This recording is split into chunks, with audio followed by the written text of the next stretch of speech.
Dr. Biera Jack, I know you have been involved in conversation in the upper reaches of government, especially where Ukraine is concerned. And I wonder what will be your turn of thought on this as well. Are we likely to see another specter of war between now Russia and Ukraine, and NATO now giving a stern warning? What is your reaction?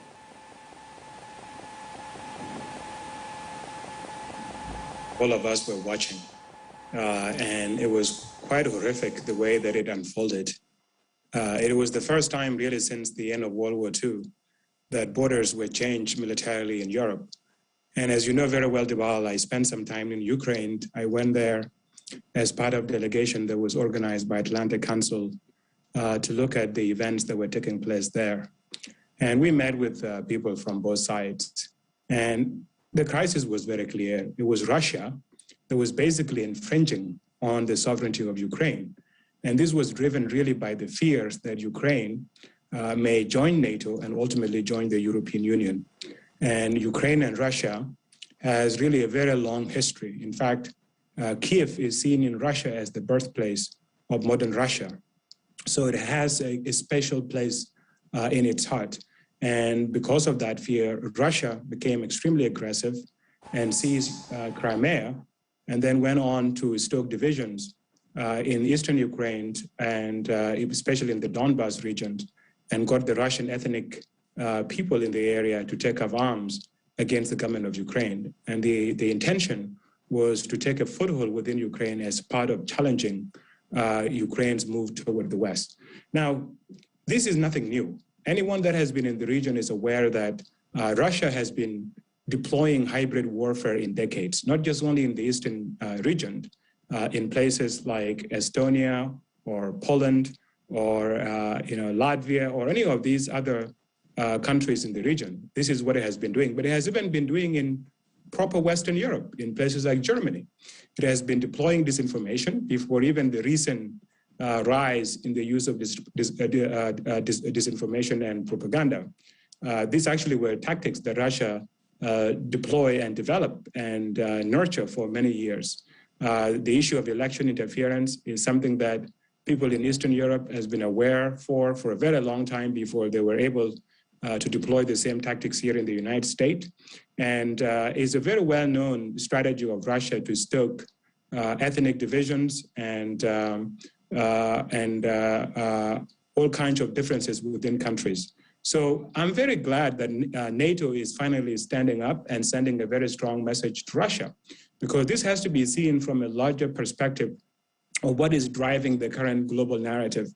And I think the narrative really is a confrontation between the rise of authoritarianism against democracy. And Russia has been leading that, and to some extent, with the support of China. So indeed, Russia, there has to be a pushback on Russia. And for the last 4 years here in the United States, for some reason, President Trump and his administration were unable really to stand up to Russia. And that emboldened Putin even more, that he could get away with anything. So I'm glad that finally that Russia is being warned, and I'm confident that Russia is aware of what the cost would be. Because when I visited the eastern region of Ukraine several years ago, the military situation was pretty much a stalemate. And with now NATO becoming more active, I'm sure Russia will think twice before it causes more trouble.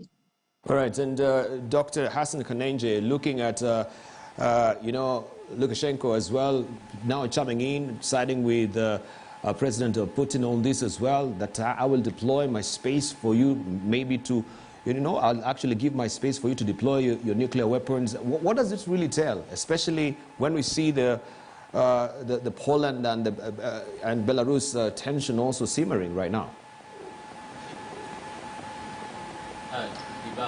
Lukashenko has been sanctioned by the West, and he has used refugees as blackmail. He's literally been issuing visas to refugees to come and then push them to the border with Poland, so they can create some kind of crisis against perceived enemies to contend with. Now, it's not surprising right now that there's been a U-turn. There was a time when the relations between Belarus and Moscow were a little bit cold, but of course they've grown increasingly closer. in part because of the mutual sanctions coming from the West. Now, the warning by NATO Secretary General, it is mere hot water, really. Ukraine is not part of the NATO alliance, and London and Washington are not going to war to protect Ukraine. They are not going to risk a nuclear holocaust because of Ukraine. That's just not going to happen. What simply they can be able to do is perhaps just increase sanctions. Now, one thing that even former Secretary of Defense Bob Gates warned about years ago is you cannot outarm the rebels in Ukraine when it comes to Russia. You can't outarm them, in part because Ukraine, as Dr. Peter had just mentioned, is seen as the origin, especially Kiev Rus, as the origin of the modern Russia. And it is a strategic interest of Russia to ensure that it does not have enemies in its backyard. Now, one of the things that sometimes we forget is some of the arrangements that followed the Cold War, or the end of the Cold War. And that was, of course, that disputed in certain quarters that the NATO was not going to expand too close to Russia or the Russian borders. Of course, that did not happen.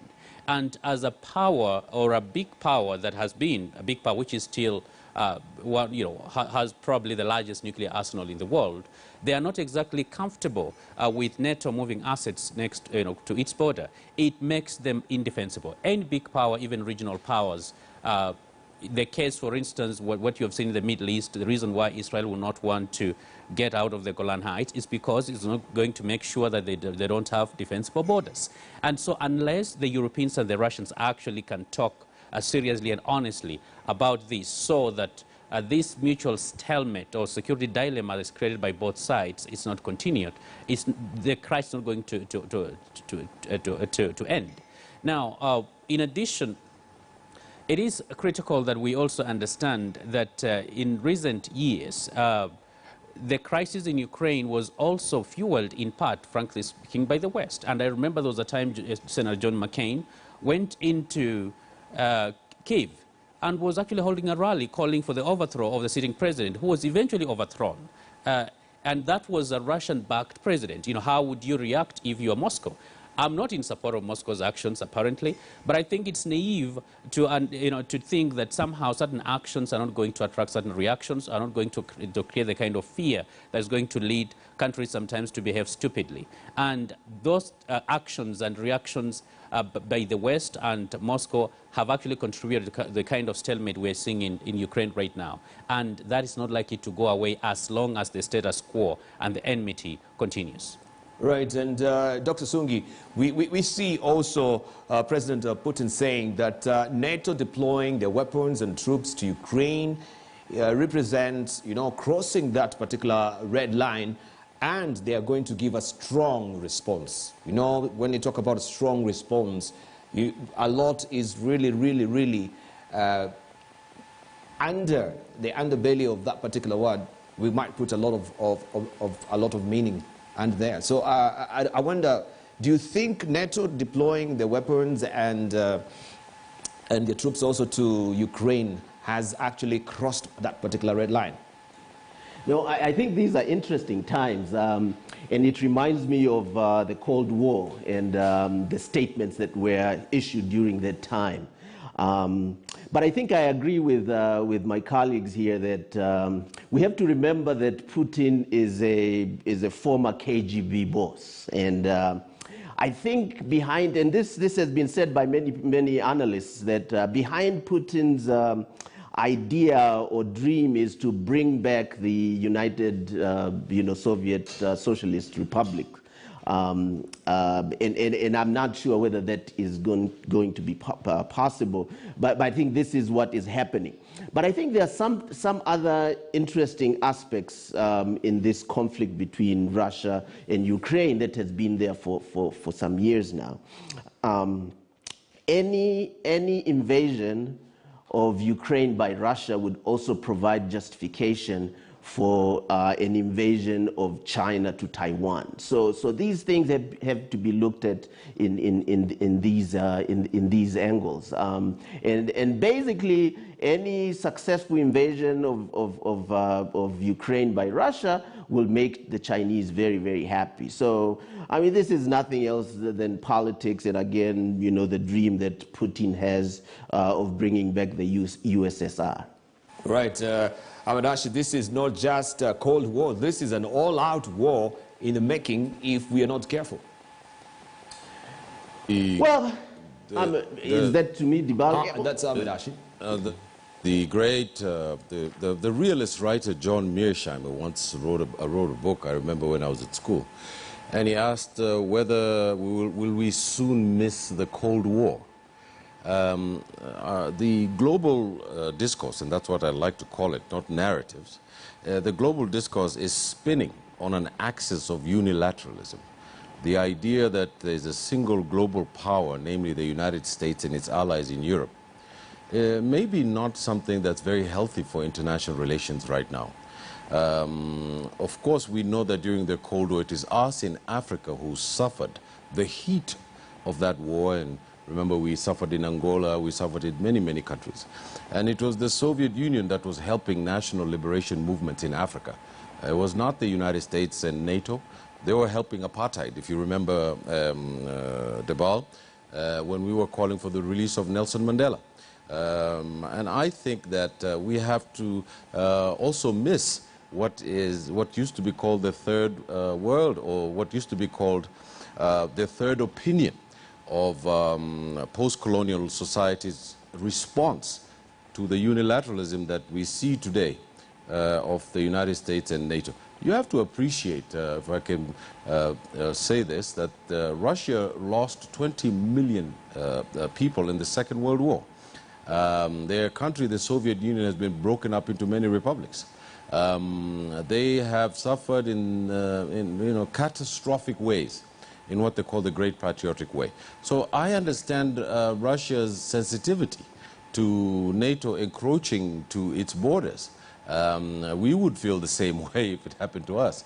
But I condemn completely, and I oppose completely forms of dictatorship that are there in some of these republics.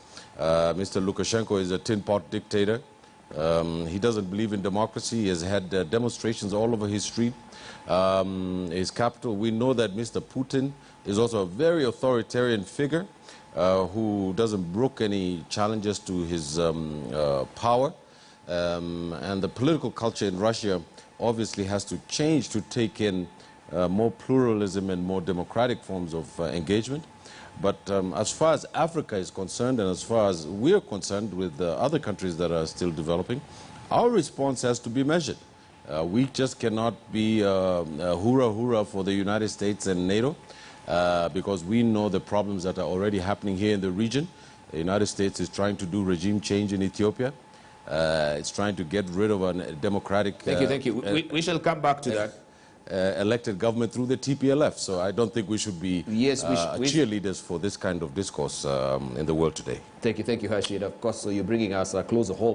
But let's just begin with the Sudan crisis, and then we'll head over to Ethiopia. And we know a political agreement has been signed in Sudan, enabling Abdallah Hamdok to be reinstated as the Prime Minister. If we may just have my auto cue running as well. Sudan's top general, Abdel Fattah al-Burhan, just keep on running, please, signed the deal on Sunday with Hamdok to restore the transition to civilian rule nearly a month after a military coup. The 14-point deal signed in the presidential palace in Khartoum also provides for the release of all political prisoners detained during the coup and stipulates that a 2019 constitutional declaration be basis or the basis of a political transition. According to details read out on State TV, the coup, more than 2 years after a popular uprising, forced the removal of long-term ruler Omar al-Bashir and his government, has drawn international criticism. Sudanese people have been taking to the streets en masse since the military takeover which upended the country's fragile transition to democracy. The agreement comes just days after doctors said at least 15 people were killed by live fire during anti-coup demonstrations. Hamdok was held under house arrest by military leaders for weeks. The Forces of Freedom and Change FFC civilian coalition, which had been sharing power with the military, said it did not recognize any agreement with the armed forces. Let me just go straight to Dr. Peter Biara-Jack and ask you this particular question. This particular agreement of November 21st that was held between General Abdel Fattah al-Burhan and Hamdok, do you think this is a beginning of the resumption of the civilian rule? I doubt it very much. In fact, I'm very worried about the agreements and the precedents that it lays. For me, I see this agreement as entrenching the military rule in Sudan. What the agreement does is provide the military to oversee the democratic transition in the country. And that is problematic because the whole notion of democratic transition was to reform the country from many years of misrule by the military. And this is not just only during the Bashir period. If you look at Sudan history, Sudan got independence in 1956, and the civilian ruled for only 2 years, 1956 to 1958. In 1958, the military took over, General Aboud took over, and he ruled until 1964. And then there was a period of upheaval for basically like 5 years before the military came back again and ruled the country until the beginning of the war in Sudan in 1985. And then the next time civilian came to power was 86 for 3 years. So if you look at the entirety of Sudan independence period, the military has been ruling. And we have a military in Sudan that is so entrenched that see itself as the custodian of Sudan, and they see themselves as entitled to rule.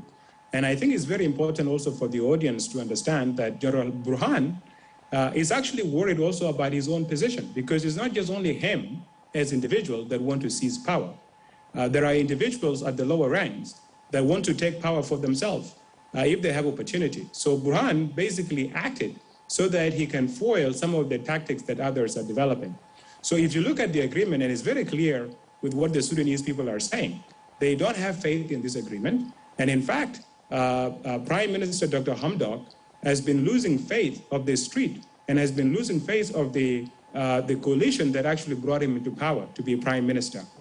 So the agreement, while it looks good on paper, what it really established is for the military to have a veto power over what the civilian government is able to do. And that is problematic because to transform Sudan, it requires reforming the economy. You have something very weird in Sudan that is only, I think the only other country where that is visible is Egypt, where the military engage in the economy and they have businesses in all different sectors. You have also in Sudan a situation where you have more than 2 military groups. You have the Sudan Armed Forces, you have the Rapid Support Forces, and then you have all these other rebel groups. So you have a country where violence and militarism is entrenched. And that's what the Sudanese people wanted to reform when they overthrew al-Bashir in 2019. They wanted to break from that past and begin really a new Sudan where there will be democracy.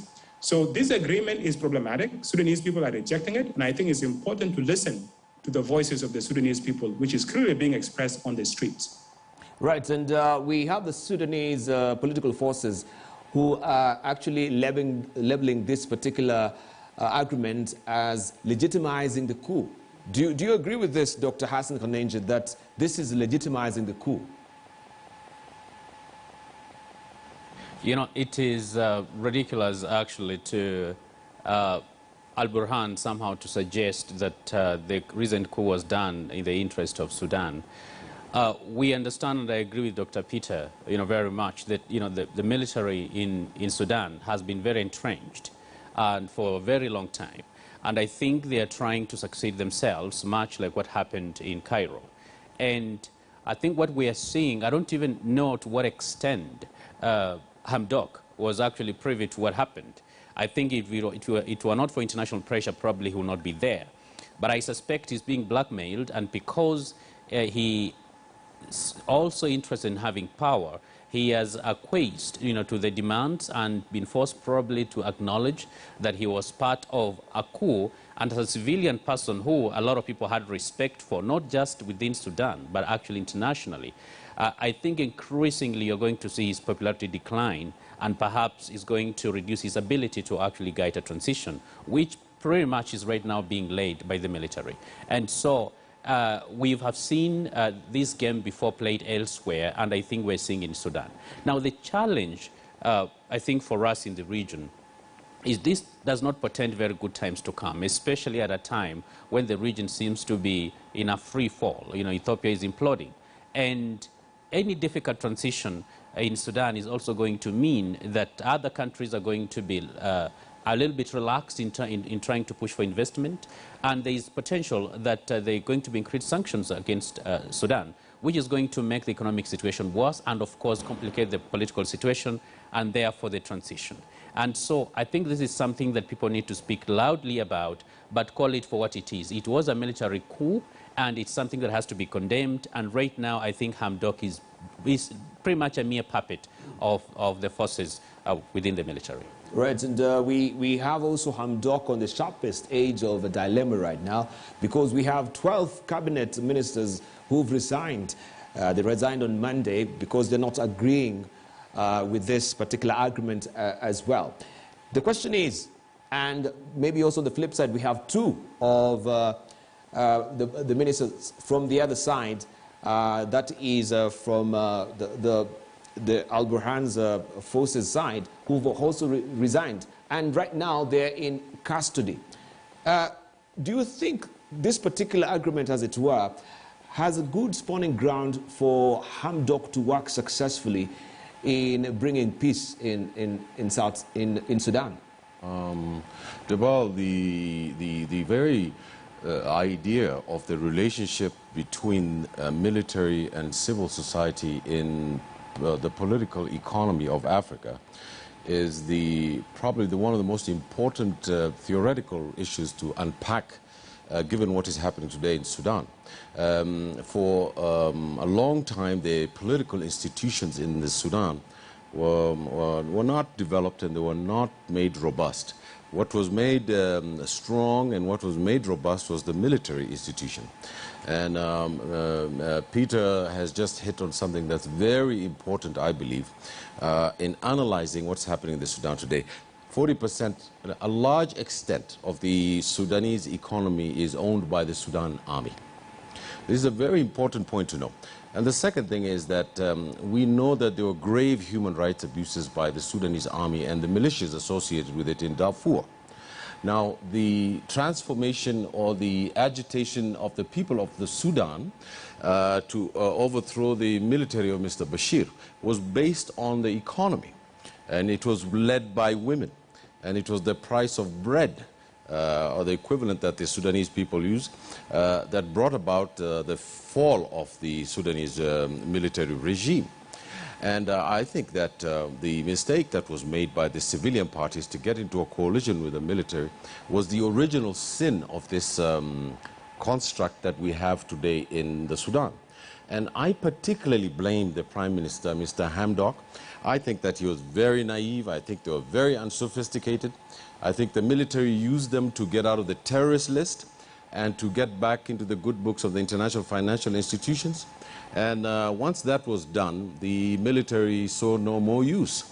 In a very brilliant move, the military decided to discipline the civilian section of the government by overthrowing their own government. This is one of the weird things that has happened in this region, is that the sitting president overthrew his prime minister and put him under house arrest and bullied him and then reappointed him. Well, that's what's called disciplinary bullying, so that the civilian administration is cowed into accepting what the military wants. I think that the most important thing today in the Sudan is for the people of Sudan to rise up and overthrow the military system that they already overthrew, and that the political elite in that country, in Sudan, failed to deliver the political goods to the people of Sudan, who had given them power. Dabal, I think it's also quite weird, if I can use Peter Jack's literature, that the special envoy of the United States met with the general, and 2 hours after he met him, as he was taking off from the airport in Khartoum, the coup happened. There is also a huge problem today, Dabal, between Ethiopian forces and Sudanese forces at the border, because the Ethiopians believe the Sudanese are supplying arms to the TPLF. The whole region, Dabal, is in the muck. And it is a disaster that the sitting presidents in this region have not decided to come to grips with this and try and solve this problem. You see the African Union and the IGAD are dead. They are there on paper alone. Dabal, this region is in trouble, and it's not in low trouble, it's in very serious trouble, and the regional leaders have to do something about it, otherwise we're in for a very long period of crisis, war, refugees, and the war clouds emerging in the Horn of Africa is taking us back to the 70s and 80s, and we don't want that. We need an end to this. Fantastic. Let me just also hear from you, Dr. Asungi, because the civilians, they're contending with this particular argument. They're saying it lacks it has no legal basis at all. And we know, of course, we had the charter, the transitional charter that was signed in 2019, that any amendments there needs also, to be approved by the Legislative Council. So I give credit to the citizens of Sudan, Dabal. They have continuously rejected military rule. Despite gross human rights violations that are happening right now, they have continued going down the streets and claiming their sovereignty, and I applaud the citizens of Sudan for doing that. I think, to me, it's clear here from the discussion that the so-called, civilian, leadership has been hijacked by the military. And as my friends have said, to understand the politics of Sudan, you have to really understand the background of the country itself. To me, what I'm seeing is really the risk of the military rulers for an ICC-like intervention. There are already cases. There's already a situation before the International Criminal Court on the Darfur situation. And to me, I think the call would be for the international community involvement. The AU has to, put some teeth there and make sure that it also continues putting pressure. The United Nations should do the same, but I think the support should go to the citizens of Sudan, and they've done it before, and I think they are going to do it again. Thank you very much. Right, we want to take a short break right now. When we circle back, we shall also gravitate deep and see the current state of play in Ethiopia. Now that we have Prime Minister Abiy donning the military regalia, is going down to the trenches, what does it portend? Is it also an epitome of martyrdom, that if I die in the war, let me die and save Ethiopia? We'll shall hear from our panelists on the other side of the break. Don't go away. You're watching Morning Prime here on KTN News, the home of the whole story.